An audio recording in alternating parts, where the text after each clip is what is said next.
మనుషులంతా ఒకటే అనేది అబద్ధం. ఇది నిజం. ఎందుకంటే ఆడ మగ కలిస్తేనే మనుషులు, కానీ ఆడ మగ ఒకటి కాదు. చిన్న పెద్ద కలిస్తేనే మనుషులు, కానీ చిన్న పెద్ద ఒకటి కాదు. హిందూ, ముస్లిం, సిక్, క్రిస్టియన్ అందరూ కలిస్తేనే మనుషులు, కానీ హిందూ, ముస్లిం, సిక్, క్రిస్టియన్ ఒకటి కాదు. ఇలా మనిషికి మనిషికి మధ్య అన్నీ వ్యత్యాసాలే, ఒక్కటి తప్ప, అదే ఆకలి. ఆ ఆకలిని సంతృప్తి పరచుకోవడానికే మనిషి నానా కష్టాలు పడుతుంటాడు. ఆ క్రమంలోనే కొంతమంది కోటీశ్వరులు అయ్యారు, కొంతమంది లక్షాధికారులు, మరి కొంతమంది పేదలుగా మిగిలిపోయారు. ప్రతివాడికి కష్టాలు ఉంటాయని తెలుసు, కానీ పేదవాడికి కష్టాలతో పాటు కన్నీళ్ళు కూడా ఉంటాయని ఆ రోజే అర్థమైంది. అన్నా పక్కనే ఉన్నా 2 నిమిషాలు అక్కడ ఉంటా. బయలుదేరదామా? 2 minutes రా, వేరే అబ్బాయి వస్తున్నాడు, మాట్లాడి వెళ్ళిపోదాం. రేయ్, టైం మధ్యాహ్నం 2 కాదురా, రాత్రి 2 అయింది. కాసేపు ఉంటే ఇంక అందరూ నిద్ర కూడా లేస్తారు. పదండి. రేయ్ ఉండరా. Okay, what else? What not everything. లైఫ్లో నేను ఎప్పుడు ఇంత హ్యాపీగా లేను. రేపటి నుండి తను నాతో ఉంటుంది అనుకుంటేనే ఐ ఫీల్ ఎక్సైటెడ్. ఇది లైఫ్ అంటే. ప్రపంచంలో నీకు ఒక్కడికే పెళ్ళైనట్లు ఈ పిచ్చి ఆనందం ఏంట్రా? అరే, పెళ్ళిళ్ళు అందరికీ అవుతాయి, కానీ ప్రేమించిన అమ్మాయితే పెళ్ళి కొద్ది మందికి అవుతుంది. అది నేనే నేనే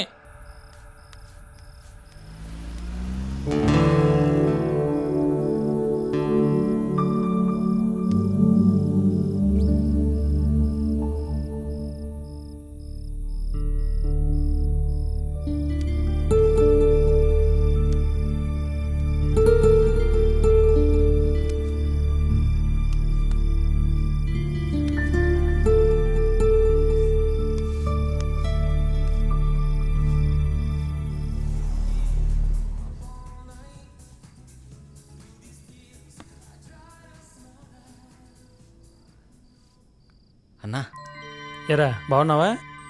నాన్న బయట వర్షం పడుతుందా? లేదన్నా, మరి తడిచిపోయావేంటి? ఇది చెమటన్నా. అంత తొందర ఏముందిరా, నిదానంగా రావచ్చుగా. చూడు తమ్ముడు, ఆడీలు ఆటోలు లేని మన ఆటోల కోసం బయట ఆటోలు తిరుగుతుంటాయి, కనబడలే? కనిపించాయన్నా, కానీ ఎందుకు 10 రూపాయలు ఖర్చు అవుతాయని. అది 10 రూపాయలు కాదురా, జస్ట్ 10 రూపాయలు ఒక టీ వస్తుంది. అంటే 10 రూపాయలతోటి మీరు 2 టీలు కొంటారేమన్నా, అదే 10 రూపాయలతోటి మేము 2 ప్లేట్ మీల్స్ కొంటాం. 10 రూపాయలకి 2 ప్లేట్ మీల్స్ ఇచ్చే దానకర్ణుడు ఎవరు బాబు? జిహెచ్ఎంసీ వాళ్ళన్నా. సరే, నెల నుంచి ఇంటికి రావట్లేదు, వేరే ఎక్కడైనా పనిలో చేరావా ఏంటి? వేరే ఎక్కడో పనిలో చేరితే డబ్బుల కోసం మీ దగ్గరికి ఎందుకు వస్తానన్నా? మరి ఎందుకు రావట్లేదు? అంటే రోజు హాస్పిటల్కి వెళ్ళాల్సి వస్తుందన్నా. నెల రోజులు హాస్పిటల్కి ఏం పనిరా? అమ్మకు రోజు జ్వరం అన్నా, రాత్రంతా బాగానే ఉంటుంది, ఉదయాన్నే ఎక్కువ అవుతుంది. ఏమైందంట? అదేదో రోగం నిరోధక శక్తి అంటనా. అదే మామ, రెసిస్టెన్స్ పవర్.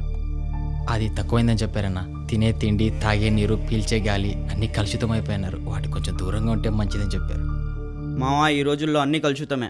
మనలాంటి యూత్కే కొత్త కొత్త రోగాలు వస్తున్నప్పుడు మరి అమ్మంటే ఏజుడుగా మామూలే. సరే, మరి 1000 రూపాయలు సరిపోతుందా? సరిపోతాయన్నా.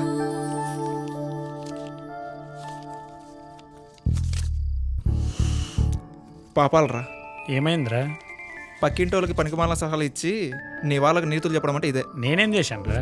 నేను డబ్బు అడగగానేమో మనిషికి మనసు ఎంత ముఖ్యమో మనీ కూడా అంతే ముఖ్యమన్నా. దాన్ని కష్టపడి సంపాదించాలి కానీ అడుక్కోకూడదని చెప్పావు. మరి ఇదేంటి, వాడు అడగగానే డబ్బులు ఇస్తున్నావు? రేయ్, నీ పరిస్థితి వేరు, వాడి పరిస్థితి వేరు. ఎంత పరిస్థితి వేరైనా 100 1000 కాదు, 1000 100 కాదు. ఇప్పుడు నేను డీల్ చేస్తా, చూడు. చూడు మిస్టర్, పేరేంటి? చిరంజీవి. ఓ, స్వయం కృషి వలుడు. చూడు తమ్ముడు, మనకు నచ్చిన వాళ్ళ పేర్లు పెట్టుకుంటే సరిపోదు, వాళ్ళ కష్టపడాలి. ఒక పని చేయి, రోజు ఒక పూట తిన్నాం మానే, 2 పూటలు తిను. అలా చేస్తే కొన్నాళ్ళకు కొంత డబ్బు మిగులుతుంది. దాన్ని నీ ఇష్టం వచ్చినట్టు వాడుకో. Sai, this is not the way to deal. In general ఒక పూట తినకపోతే మనిషిని చావడుగా. What do you say? రోజుకి 1 పూట కాదన్నా, 2 పూటలు తింటే మానేశాను. అలా 1 పూట తింటూ కూడబెట్టిన డబ్బే 4000. ఇంకో 1000 రూపాయలు ఉంటే మా అమ్మ కోసం వాటర్ ప్యూరిఫైర్ ఉందనుకున్నా. అందుకోసమే అన్న దగ్గరికి వచ్చాను. ఒక పూట తింటూ 4000 సంపాదించినోడివి ఇంకో 4 రోజులు కష్టపడితే ఆ 1000 రూపాయలు సంపాదించలేవా? ఏ ఆ 4 రోజులు కష్టపడలేవా? ఆ 4 రోజులు కష్టపడడానికి ఇబ్బంది ఏం లేదు, కానీ ఈ రోజే కొంటే మా అమ్మ 4 రోజులు ఎక్కువ బతుకుతుంది కదా అని. జీవితంలో నేను ఎప్పుడు ఇంత బాధపడలేదన్న. లైఫ్లో నేను ఎప్పుడు ఇంత హ్యాపీగా లేను. రేపటి నుంచి అమ్మ నా దగ్గర ఉండదనుకుంటేనే భయం వేస్తుంది.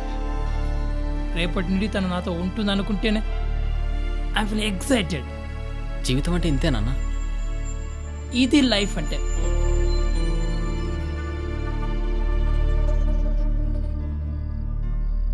చూడు తమ్ముడు, నువ్వు మేము బతికే భూమి మీద మేము బతుకుతున్నాం. మీరు పిలిచేగాలే మేము పిలుస్తున్నాం. మీరు తినే తిండే మేము తింటున్నాం. అంటే మీరు పడే కష్టాలే మేము పడుతున్నాం. సో లైట్ తీసుకో. ఆపు.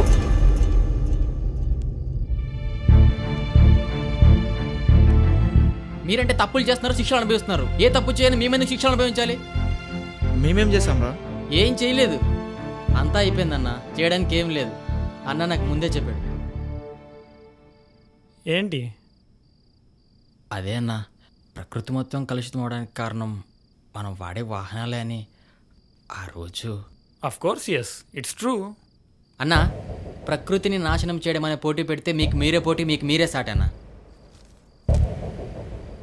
మీరే అంటే మీ నలుగురే కాదన్న, వాహనాలు వాడుతున్న ప్రతి ఒక్కరూ.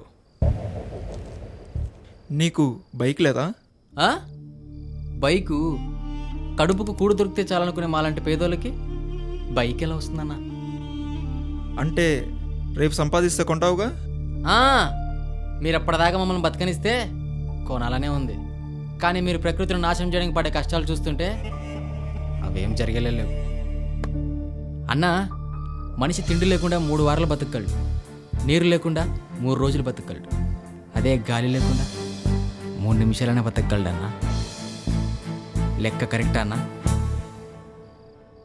అటువంటి గాలిని ఎంత స్వచ్ఛంగా పెట్టుకోవాలి, నాశనం చేశారు. చస్తామని తెలియక చేస్తే దాన్ని ప్రమాదం అంటారు, చస్తామని తెలిసి చేస్తే దాన్ని ఆత్మహత్య అంటారు. మీ అందరికీ తెలుసుగా వాహనాలు వాడితే ప్రకృతి కలుషితం అవుతుందని. ప్రకృతి కలుషితమైతే మనిషి చస్తాడం కూడా తెలుసుగా. అంటే మీ అందరూ ఆత్మహత్య కోసం ప్రయత్నిస్తున్నారు. కానీ విచిత్రం ఏంటంటే ఆత్మహత్య చేసుకోవాలనుకుని మీ అందరూ బాగానే ఉన్నారు, కానీ ఏ పాపం తెలియని మాలాంటి పేదలను హత్య చేస్తున్నారు. ఏమన్నారు? మేము పీల్చే గాలి మీరు పీలుస్తున్నారా? మీరు వాహనాలు వాడి నాశనం చేసే గాలిని మేము పీలుస్తున్నాం, మీరు అలా ఏసీలో ప్రశాంతంగా కూర్చుంటున్నారు. 2 ఒకటి కాదన్నా. ఇంకేంటి, మేము బ్రతికే విధంగా మీరు బతుకుతున్నారా? మేము బ్రతకడానికి ఏదో చెట్టు నీడ చూసుకుంటున్నాం, మీరు అదే చెట్టున్నరకి ఇల్లు ఫ్యాక్టరీలో అంటున్నారు. 2 ఒకటి కాదన్నా. What non sense is this? రేయ్, ఇక చాలు అన్నా, ఒక్క నిమిషం అన్నా. ఆపమన్నానా? సరే అన్నా, నేనేం మాట్లాడనన్నా. నాకు చెప్పినవన్నీ వీళ్ళకు చెప్పండి అన్నా. ఏమి సంబంధం లేంటూ మాట్లాడతారంటన్నా. రేయ్, నీకంటే చదువు లేదు, తెలుసుకుంటావని చెప్పాను. వీళ్ళంతా చదువుకున్న వాళ్ళరా, అన్నీ తెలుసు. అయినా రోజుకు ఒకసారి గుర్తు చేయడానికి ఇవి నీతులు కాదురా, నిజాలు. ఎవరికి వాళ్ళే రియలైజ్ అవ్వాలి.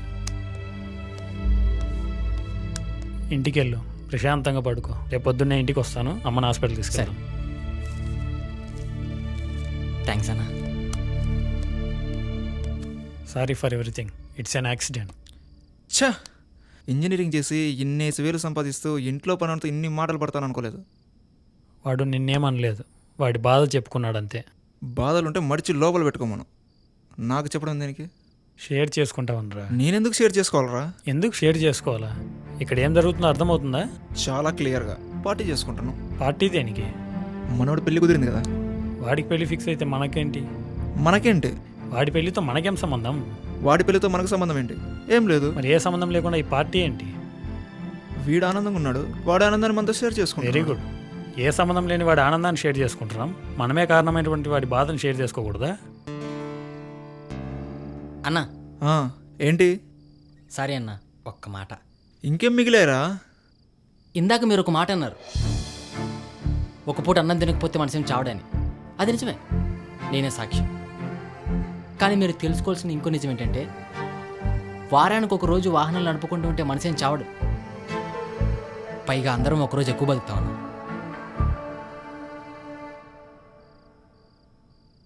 He realized his mistake. అందుకే సారీ చెప్పాడు. ఐ టు రియలైజ్, బట్ వాడు మాట్లాడిన విధానం సరికాదు. అవును, వాడి మాటల్లో మంచితనం లేదు కానీ అరుపులో ఆవేదన ఉంది. ఇన్ని రోజులు ఎవరి కర్మకు వాడే బాధ్యుడు అనుకున్నాను, కానీ ఇప్పుడు పేదవాడి కర్మకు మనమే బాధ్యులమని వాడు చెప్పేంత వరకు మనకు తెలియలేదు. Convey my sorry to him.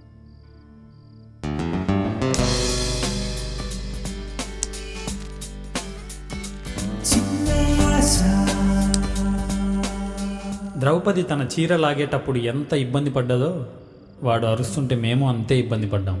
కాకపోతే అది 4 మనుషుల మధ్య, ఇది 4 గోడల మధ్య. ఆ రోజు వాడు ఒక పనివాడిలా కాదు, పేదల ప్రతినిధిగా పగలబడి మాట్లాడాడు. తప్పులేదులేండి, చేసిన తప్పుకు శిక్ష అనుభవించడానికే ఇబ్బంది పడే ఈ రోజుల్లో చెయ్యని తప్పుకు శిక్ష అనుభవించమంటే ఎవరికైనా గుండె మండిపోతుంది. అది అర్థం చేసుకునే మేమందరం వారానికి 1 రోజు వాహనాలు వాడడం ఆపేశాం. ఇందులో మా స్వార్థం కూడా ఉంది. అదే అందరం 1 రోజు ఎక్కువ బ్రతుకుతామని చిన్న ఆశ.